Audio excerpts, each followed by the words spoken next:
Assalamu alaikum. Welcome to another video. In this video I will show you how to calculate mean, median and mode and standard deviation in Microsoft Excel. Let's start the video.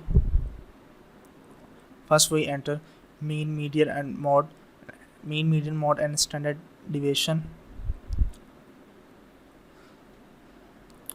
Now mean is equal to average AVG,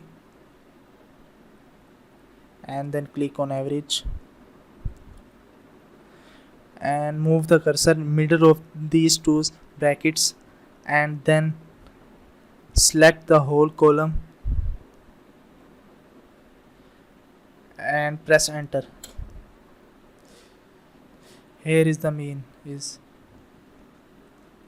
and then we find the next column and select the whole data and press enter. Now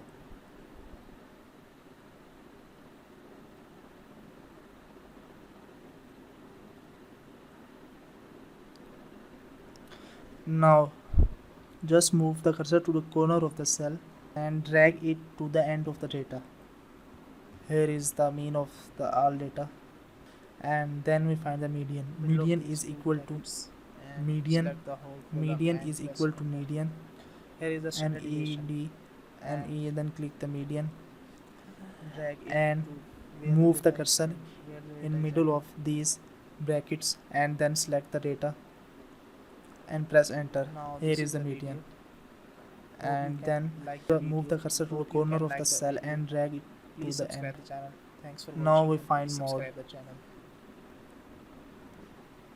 Mode is equal to mode. Select the whole data and press enter and drag it to the end of the data. And the next is standard deviation. Standard deviation is equal to STDEVA. Click on the STDEVA and move the cursor in middle of these two brackets and select the whole column and press enter. Here is the standard deviation and drag it to the data is ended. Hope you can like the video. Please subscribe the channel. Thanks for watching.